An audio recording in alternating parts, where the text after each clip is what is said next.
Alright, ladies and gentlemen of the YouTube citizens, y'all know who this is. This is your boy Dash the True Inferno. And it's about time on this Throwback Tunes that I review one of these. And that is a Snoop Dogg album. Yes. So the one I'm reviewing is the THA Blue Carpet Treatment. Now, truth be told, this is the only Snoop Dogg album that I have ever owned. Yes, you heard me right. So, ladies and gentlemen of the YouTube citizens, I did not own Doggy Style, nor have I heard it actually. I have not heard not the Godfather, but the Dogfather, nor have I heard The Game Is to Be Sold, Not to Be Told, nor No Limit Top Dog, or The Last Meal, or Paid the Cost to Be the Boss, or any of his albums with the exception of the Blue Carpet Treatment. I might have heard Ego Tripping, I don't remember, but I know I have the Blue Carpet Treatment. So with all that out the way, let's get on with that album. So this album dropped November 21st, 2006, and it was recorded from November the previous year up to September 2006. And this is Snoop Dogg's 8th studio album. He got a lot of them too, man. It's crazy. And this was released under Geffen Records rather. So, looking at this album generated positive reviews mostly from the music critics. And there was a mixtape which promoted the album, which was released a few days before the official album dropped. So, and of course also the studio involved was Doggy Style Records, and yeah, there you go with that. Now the producers involved were 1500, Akon, DJ Battlecat, Brains with a Z, Chris Goodman, Danger, DJ DDT the Buster, DDT the Buster, DJ Pooh, Dr. Dre obviously, Frederick Nassar, Frequency, Jamie Foxx, Mark Batson, Mr. Porter, N8, Knots, Rhythm, RHYTHUM, Rhythm D, Rick Rock, Superfly, Stevie Wonder, yes, Terrence Martin, The Neptunes, and Timbaland. So there you go with that. So a little bit of background info regarding this album. So with this, obviously with the title in question here, it is a reference to the red carpet traditionally presented at formal events. Now the blue carpet, however, refers to Snoop Dogg's affiliation with the Crip gang, who, as you all know, often wear blue. Now the album cover, what you didn't know, underwent several revisions. So back in August of that same year when the album dropped, the first concept art was revealed on Snoop Dogg's website, and it featured a cartoon dog, obviously looking like Snoop Dogg, displaying Crip gang signals while standing on a blue carpet pattern like bandana. This design has been used, which would have been the third of Snoop Dogg's album covers to use the cartoon likeness of the rapper that was designed by his cousin, how you pronounce this one? If you know my real name, then yeah, that's why this is funny. Daryl Daniel. The updated version of his cover artwork was shown on the Late Show with David Letterman's 13th anniversary special on August 30th of that same year, and it features a parody of the famous Hollywood sign, which instead read Long Beach. And obviously it's been changed to the current version, and yeah, that's the one they went with. Now on this album though, Snoop Dogg basically said he want to go back to a gangster's roots. He told MVP, as he said, I went right back to the hood, you know, regarding the album's production, and then continue on. I took it back to the basics. I've been making a lot of pop songs, a lot of R&B songs that may have made my fan. Okay, yeah, that's how it sound. Songs that may have made my fans feel like I was wavered from what I was naturally accustomed to doing. But I'm an entertainer and I entertain people, and that's what I was feeling at the time. But right now, I'm feeling like going back to the hood. So moving on, Pharrell said the rapper's music video, Vato, which we'll get more on that later, will not only show his gangster side, but will also tackle the issue of violence between African Americans and Hispanics at Los Angeles and call for racial unity. Snoop Dogg would team up with well-known DJs from the West, the East, and the South. What about the North? I'm just playing. And released the mixtape, which was hosted by DJ Skeet, DJ Woo Kid, and DJ Drama. It contained all the rumored tracks that had been cut from the final track listings of his studio album. This was released a few weeks before the official album came out. And yeah, that's all the back. Oh no, well, there's more background info regarding a track, but we'll get more on that later. Now let's get on to the track list. Actually, before we get on to that, let's look at the charts. So, again, the Blue Cartman Treatment was his 8th studio album. So let's look at the charts. Oh wow, I got a few charts here. So it was 48th in the Australian album charts, 46 in the Belgian, the Ultra Top Flanders chart version, and 86 in the Ultra Top Wallonia version, both of them from Belgium, wherever. 10th in the Canadian album charts, 28th in the Danish albums charts, 41st in the German album charts, 8th in the French album charts, 56th in the Italian album charts, 6th in the world charts. That's new to me. Looks like, and then in parentheses, the UWC, so the United World Charts, I'm assuming. Wow, okay. 18th in the Norwegian album charts, 20th in the New Zealand album charts, 53rd in the Dutch album charts, 37th in the Polish album charts, 12th in the Swiss album charts, 47th in the UK album charts, 8th in the UK R&B album charts, which is pretty funny since he said he want to take it back to the bases and want to get back to the hood, yet this made the R&B album charts. 5th in the US Billboard 200 charts and 2nd in the US Top R&B/Hip Hop Album charts. By the end of the year, it was 54th on the US Billboard 200, 15th on the US Top R&B/Hip Hop Albums, and 8th in the US Top Rap Albums.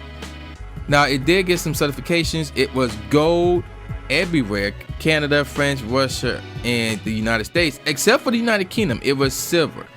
So, and was there any other certifications, or was that it? Yeah, that's it. Okay. So let's get on with the track listings finally. There are 21 tracks. One of them is an intro, but he kind of spit some lyrics in it, but it's not like a long song or whatever. And it features somebody, but we're gonna say that's like a skit or whatever. But despite that, I can still give you a top 5. First track is called Introology, featuring George Clinton. Yes, George Clinton. Although he don't sing anything, he do say some stuff in the song or the intro or whatever. Moving on, track number 2 is called Think About It, followed by Crazy featuring Nate Dogg, rest in peace. Track number 4 is called Vato featuring Beware, which is one of the 5 singles.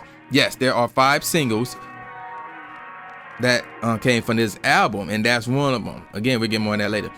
Track number 5 is called speaking of 5, That's That Shit featuring R. Kelly. That's another single.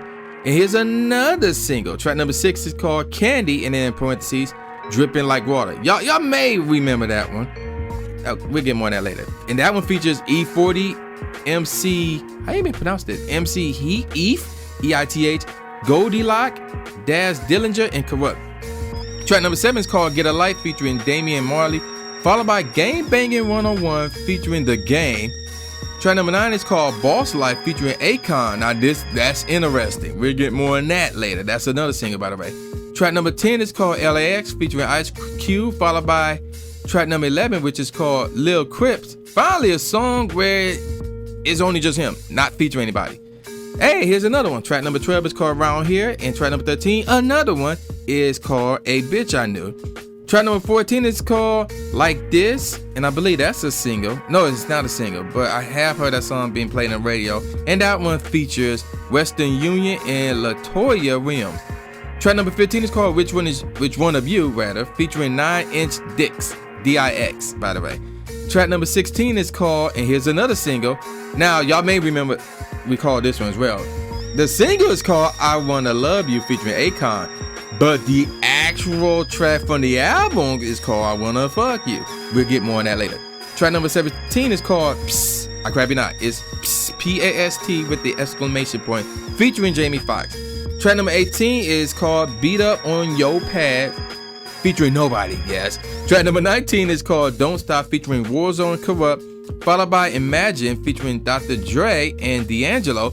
That's not a single, but there is some background info on that track. More on that later. And the last track on this album is called Conversation, featuring Stevie Wonder. The first single off of this album is called Vato, and that one dropped August 15, 2006. So 3 days before my birthday.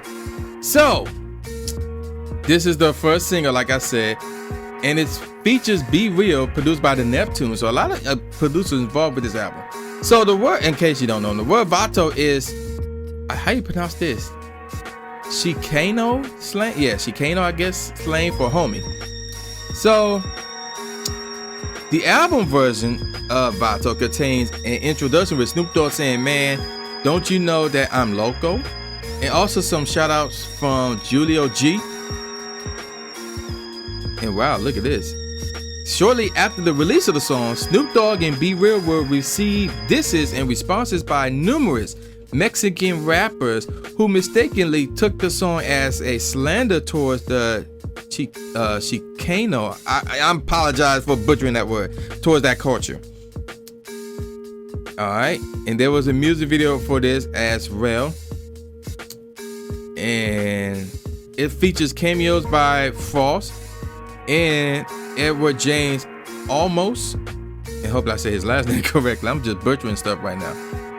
And I already explained what Pharrell said about this song right here. Now let's look at the charts. 55th in the Australia charts, 3rd in the Finnish, again, singles charts. That chart, oh gosh. 85th in the US Hot R&B/Hip Hop songs, and 31st in the US Hot Singles sales. Now, let's move on to the second single off of this album, and it's called I Wanna Love You. Now, again, I already explained the two different track titles. So this one is an interesting one. There's a lot of info on this one. So first of all, the single was released September 14, 2006. And it was also, not only was this the second single off of the Blue Cartman treatment, but it was also the second single from Akon's second album, Convicted, with a K. So yeah, second, all over the place. The song was Akon's first #1 single on the Billboard Hot 100 and was also Snoop's second #1 song on the same charts. The song also reached a peak of #3 on the UK singles charts.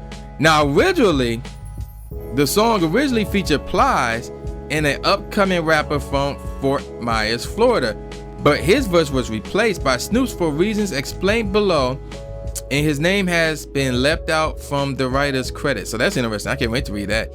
This song was 88th on MTV's Azer's list of top 100 hits of 2007 and was nominated for a Grammy given to the best rap/song collaboration in the 50th Grammy Awards of 2008.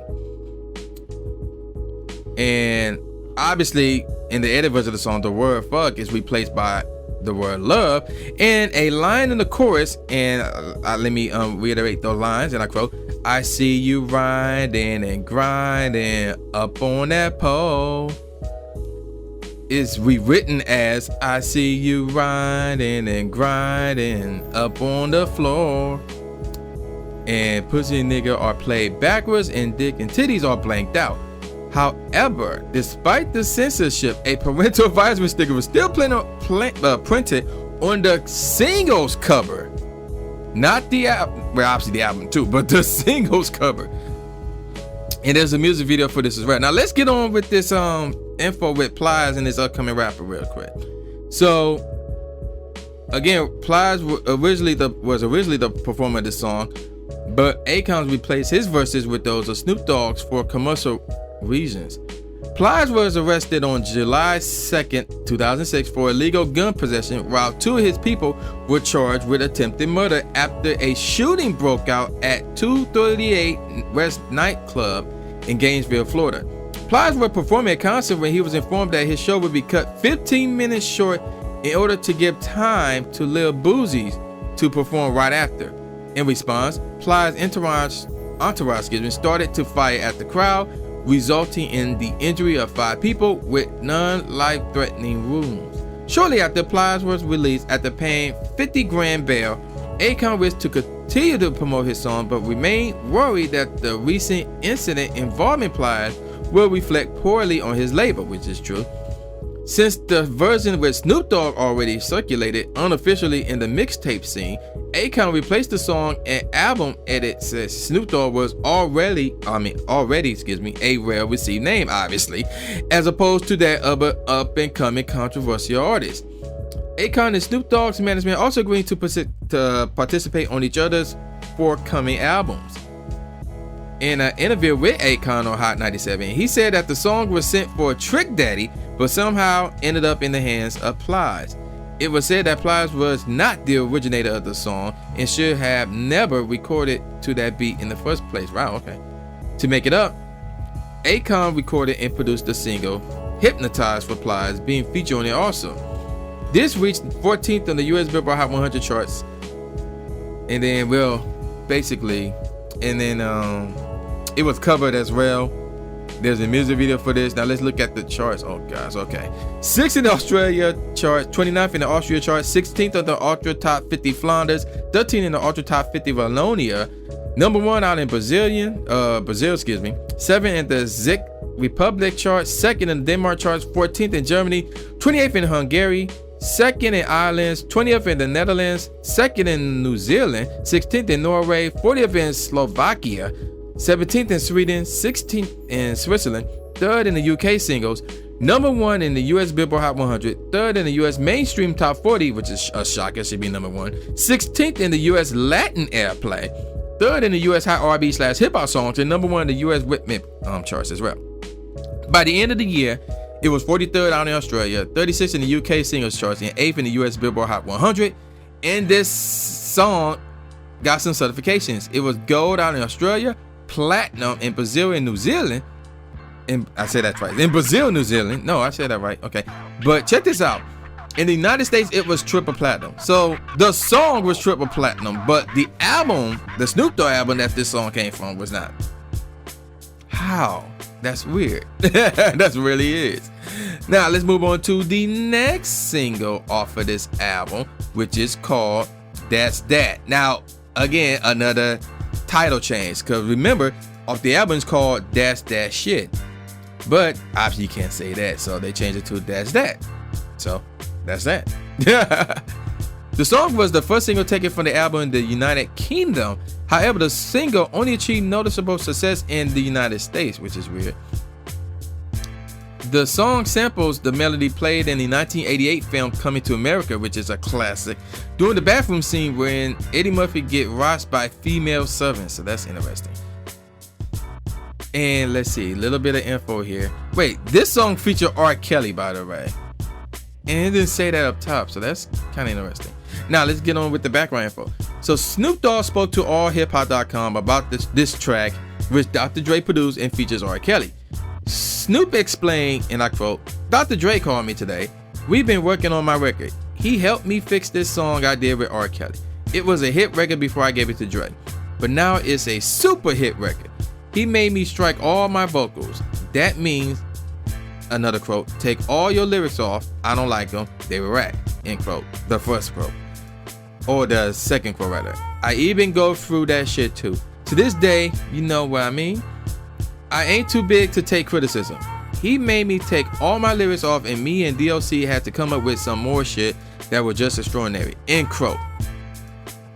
And the title comes from R. Kelly repeatedly saying "that's that shit" in the song, obviously. Now, there is a music video for this. I have not seen it.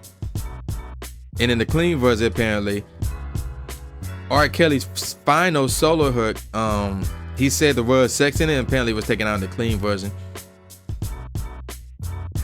And that's pretty much it for the background info. Now let's look at the charts. And apparently there were some remixes for this and remakes for this as well.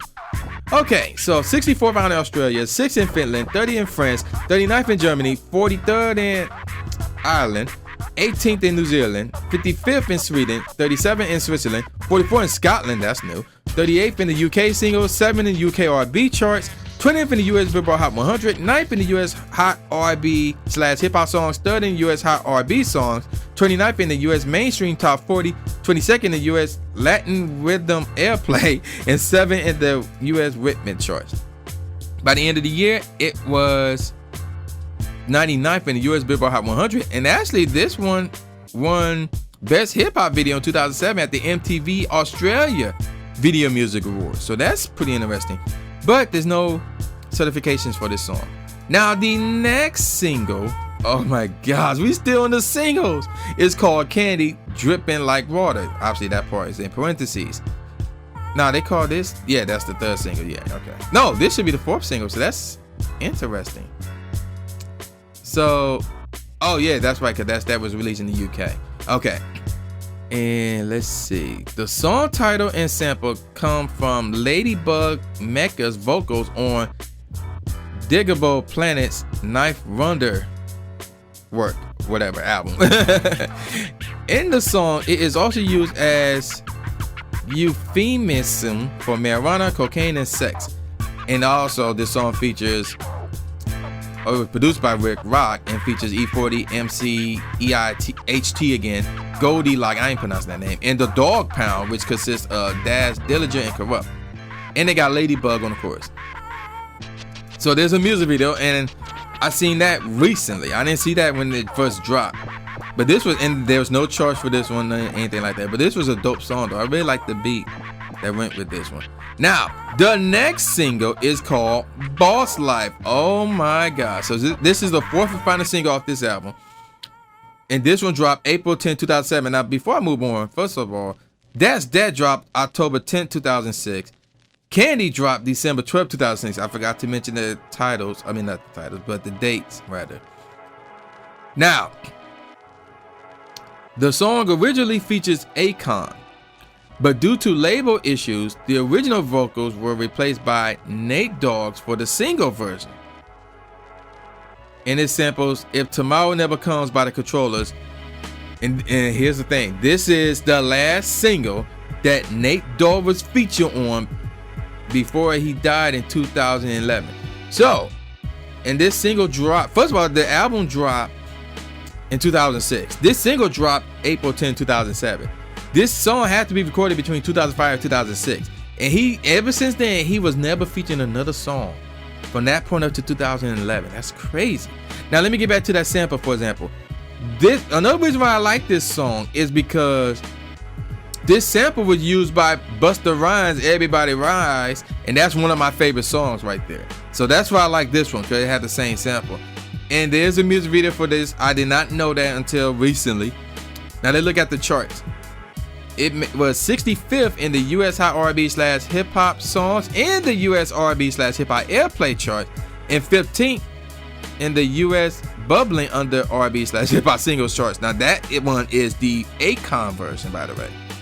So that's interesting. And apparently there was an official remix with additional verses by JT the Bigger Finger, which is available on Dub CNN.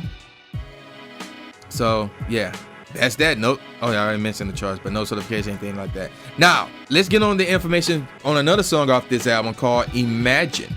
This one features guest vocals from Dr. Dre and singer D'Angelo. And it was produced by Dre and Mark Baston. So, speaking of Busta Rhymes, originally this track Imagine was slated to be on Busta Rhymes' The Big Bang album. Busta stated in several interviews shortly before The Big Bang's release that the sample for Imagine was still trying to be clear. Busta Rhymes stated that he was not sure that the sample would be cleared in time for his album's release, so it had to be excluded from his album. The sample was not cleared in time, and it is presumable that the song was given to Snoop Dogg for his album soon after. It was then recorded with verses by Cam and Snoop Dogg, different from the album version, by the way, that was played on the TBCT listening party. I have no clue what that is. Although Busta Rhymes later released a remix to the song, it is presumable that his quote-unquote remix is actually the intended original version that did not make the release of The Big Bang. Moreover, artists like Nas, Ja Rule, and Black Tie also did freestyles to this song. He also confirmed that Dr. Dre had a big input on this album, producing several tracks and even rapping a verse on the track Imagine. But Dr. Dre hadn't produced any Snoop Dogg track since 2000, so that's interesting right there. So, and this one made one chart, yay, US bubbling under R&B / hip hop singles at number 7. And this is it. for the singles and info on the songs. Now, let's get on to what I consider the best tracks off the album, starting with the worst two first. Conversations is not a bad song, but it's obviously the worst song off this album. I do not like the beat at all. But when you have Stevie Wonder, Snoop Dogg on the track, it's not all that bad. I just don't like the beat. Moving on up, Crazy is another one I'm not so crazy about. You see what I did there? Okay, I'll stop. What up, Dashy? Followed by Bitch I Knew. Next up is Game Banger 101. Then I Wanna, yeah, we go well with the album version. I Wanna Fuck You. Next up is Psst, which is a somewhat of a unique beat. And I kind of like it. Next up on the list is Don't Stop, followed by Lil Cripz. Then we got Which One of You. Next up is Beat Up on Your Pad, followed by LAX, which is really pretty cool. That one's pretty cool. And then of course That's That Shit featuring R. Kelly, which is also pretty cool. Now some of my favorite tracks off of this album are the following: Get a Light, which is really good. Like This, obviously. That song right there is dope. Speaking of dope songs, Imagine was dope as well. It was somewhat mellow out, and of course it was dope. You know what I mean? I like the mellow out joints. And we got Candy, Dripping Like. It was hard to keep this off my top 5. I really wanted this in my top 5 because how it started off was good with E40, because E40 was perfect for this beat. And then Snoop Dogg got on it, and it was good, all good. But then everybody else got on it, and it was like, so yeah. Now let's get on with my top. You know what? I actually did. You know what? Here's the thing. I'm looking at my review list, and I realized what's at number 3. So we're gonna say Candy is number 6/number 5, or number 5/number 6, as far as the best tracks off this album. So let's move on up. Next up is Round Here. That's another somewhat of a mellow out joint right there, but I really like Round Here. They're dope without question. Next best track off this album is Vato. That beat is actually kind of hard though. It is gangster though, man. And I like the music video, but that had nothing to do with the song. But I really like the beat with this one, man. And yeah, Snoop did his thing on that one. Now here's the track in question, Intrology. That beat was dope. It really was dope, man. And if I were to include that in this would be the third best track off this album. If not, then that honor goes to Vato. So Intrology, the beat was dope used for that one. Now, here's 2 of my all-time favorite songs right here. Next up is Boss Life, featuring Akon. Again, I mentioned earlier, that beat, the sample, you also used by Busta Rhymes. So when I heard this, I'm like, oh man, this is really dope. That snare, I would probably use a different snare, but this is still dope without question. And the best track off this album is Think About It. That joint is really smooth, man. It's like if you're driving on the freeway and you just want to hear something smooth, that's not like really smooth or whatever, Think About It is the joint right there. First of all, Snoop Dogg just go in on this one, dog. There's no hook or anything like that. He just straight up go in for like what? Over 3 minutes? Yeah, it's over 3 minutes. Because he let the beat ride, or close to 3 minutes. He let the beat ride at the beginning, and then he basically stopped at the end of the track. So it's not like the beat ride and then fade. He went in for around 3 minutes. So yeah, Think About It. Best track off this album. One of my all-time favorite tracks, along with Boss Life. So yeah, there you go with that. Now let's get on with the professional ratings. So professional ratings looks like this. Metacritic gave it 70 out of 100. About.com gave it 4 out of 5 stars. All Hip Hop gave it 8 out of 10. All Music also gave it 4 out of 5 stars. The AV Club gave it a B+. OK Player, remember them, gave it 4 out of 5 stars. Pitchfork Media gave it 7.5 out of 10. Robert Chris Gall gave it Scissors. I don't know what that means. Oh, a choice cut? Again, I still don't know what that means.